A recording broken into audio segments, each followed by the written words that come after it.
Bonjour mes frères, bonjour mes sœurs. Ce matin, j'aimerais que vous puissiez me donner vos oreilles pour écouter ce que l'Évangile, ce que le Seigneur veut nous parler.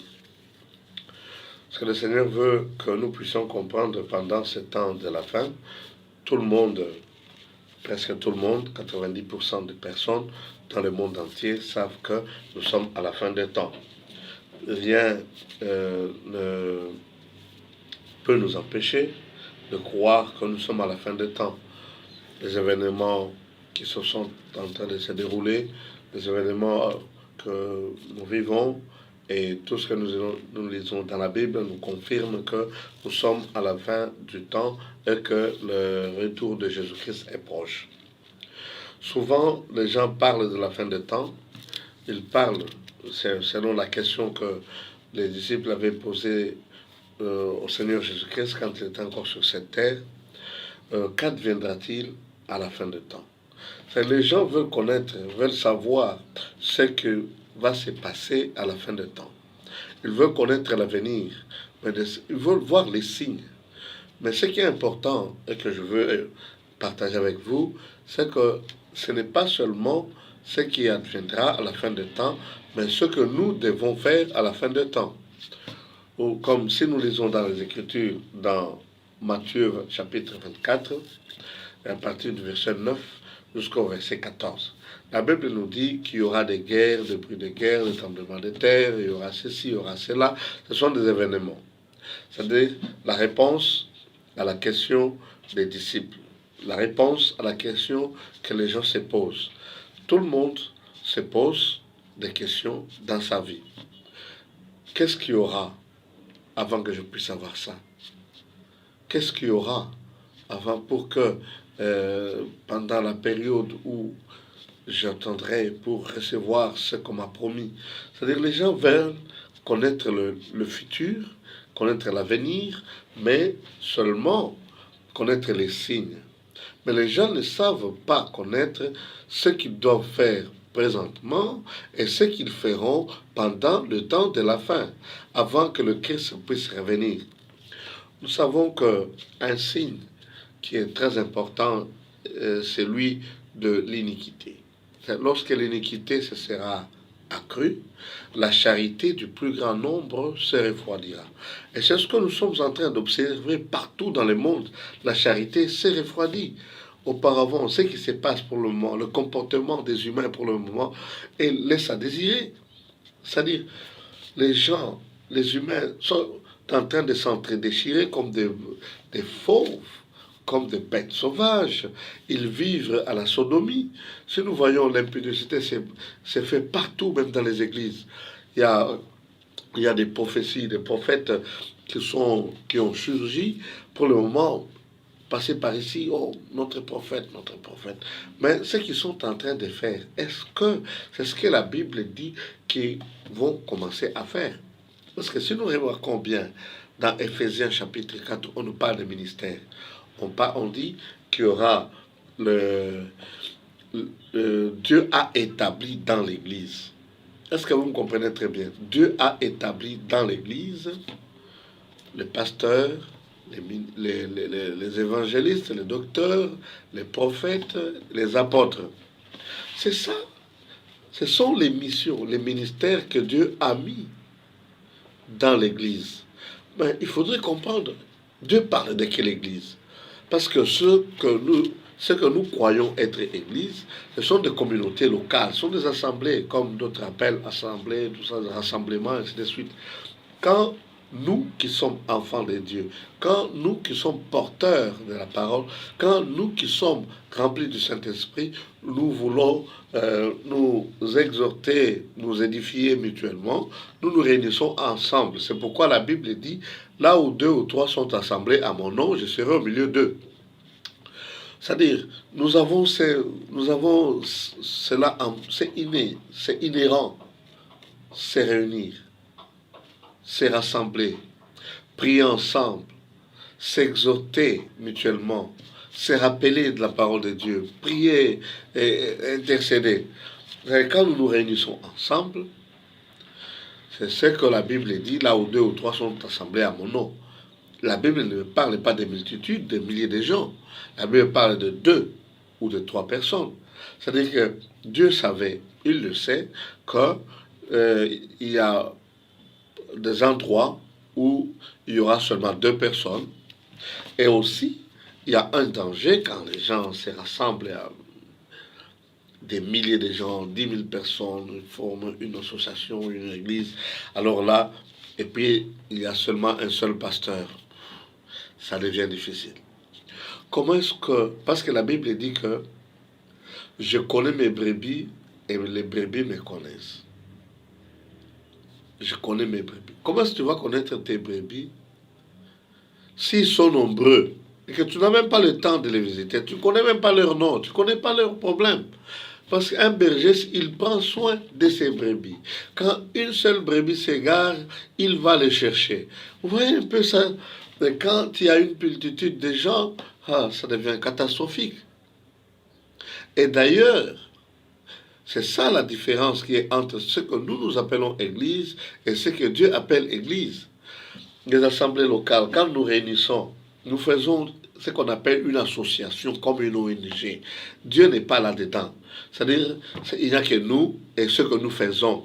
Mais c'est nous qui portons Dieu. Nous avons Dieu, nous nous réunissons. Quand nous nous réunissons, c'est-à-dire, là, à ce moment-là, l'État vient. Vous vous réunissez. Nous devons avoir maintenant des lois.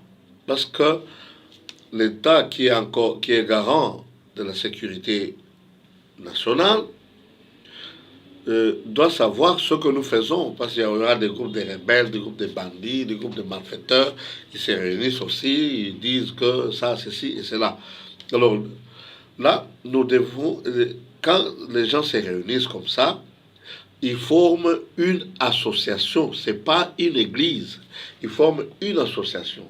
Et cette association, parce que c'est un groupe de gens qui font des interactions et qui ils doivent avoir des objectifs. Et quand les gens se réunissent, ils doivent avoir des objectifs qui sont communs. Ils suivent un chemin commun. Alors c'est ainsi que le gouvernement vient pour leur demander leur statut. Comment est-ce que vous vous réunissez? Qu'est-ce que vous faites? Quels sont vos objectifs? Qui est votre chef? Qui fait quoi dans ce que vous faites? Alors le gouvernement doit savoir. C'est pourquoi nous avons des statuts. C'est-à-dire les statuts régissent notre association. Ce n'est pas une église, c'est une association. Un ensemble de gens, un groupe de gens qui se réunissent pour prier leur Dieu. Mais excusez un peu, j'ai un peu le froid. Pour prier leur Dieu. Ce sont ces gens-là qui se réunissent, qui ont Dieu. Dieu n'est pas dans ce qu'eux font. Ce qu'ils font, ce sont des arrangements purement humains.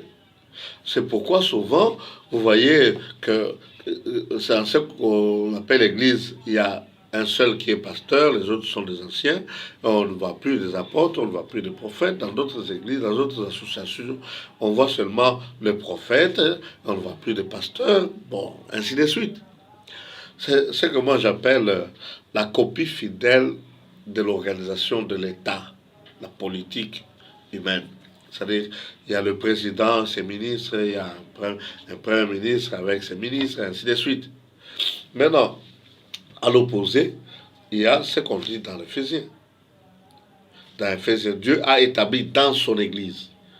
L'Église qui est le temple, l'Église qui est le corps du Christ. Le corps du Christ est invisible. Les membres du corps du Christ, il n'y a que Dieu qui les connaisse. Les membres de ton corps, il n'y a que toi qui les connais. Tu connais, ça c'est le doigt, ça c'est le doigt, ça c'est le bras, la bouche, ainsi de suite. Il n'y a que celui dont le corps appartient, qui connaisse les membres. Et la Bible nous parle du corps de Jésus-Christ. Et c'est dans le corps de Jésus que Dieu a établi le ministère.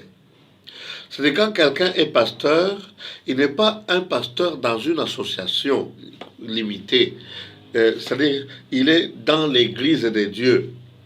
C'est pourquoi la Bible parle des pasteurs au pluriel, des prophètes au pluriel, des docteurs au pluriel, des évangélistes au pluriel, parce que c'est au pluriel. Il y a l'Église, c'est l'ensemble de tous les chrétiens de tout le temps. Tous les enfants de Dieu qui sont nés de nouveau, qui ont cru au salut, qui ont cru à la mort et à la résurrection de Jésus-Christ, et qui croient en Dieu, sont les enfants de Dieu. Ils sont le corps du Christ. C'est pourquoi la Bible dit que Dieu n'habite pas dans des temples faits de mains d'hommes. Vous construisez un temple, c'est matériel, c'est fait par des mains d'hommes. Vous faites une association, c'est physique, c'est matériel. Parfois, Dieu n'habite pas dans ces choses, il habite en toi, il habite en moi. Et c'est ce qu'il appelle Église. C'est ainsi que celui que Dieu a appelé, il est enfant de Dieu. Il est serviteur de Dieu. Il est serviteur de Dieu dans l'église de Dieu. C'est pourquoi les apôtres entraient dans les temples et dans les synagogues. Ils partaient de maison en maison prêchant l'évangile. Parce que ce que Dieu nous commande dans Matthieu 24, verset 14, lorsque l'évangile du royaume des cieux sera prêché partout dans le monde entier, alors viendra la fin du temps. C'est-à-dire que tous les enfants de Dieu, tous ceux-là qui doivent écouter la parole de Dieu, tous ceux-là qui doivent être sauvés, ils doivent écouter la parole de Dieu. Et le témoignage du Christ doit parvenir aux nations. Il faudrait que les nations puissent voir le témoignage. Le témoignage, c'est quoi? Nous qui étions, depuis qui sommes des pécheurs, Dieu a accepté de se faire homme. Il a donné sa vie sur la croix pour que nous qui sommes des pécheurs, que nous soyons pardonnés. Il a été enterré. Le 3e jour, il a été ressuscité pour qu'il nous donne la vie et la vie à l'abondance. C'est ça. C'est d'ailleurs même pourquoi il a dit, ne vous inquiétez de rien. Nous ne pouvons pas nous inquiéter parce que Dieu sait de quoi nous avons besoin et c'est lui qui nous met dans le vert pâturage. Que Dieu vous bénisse.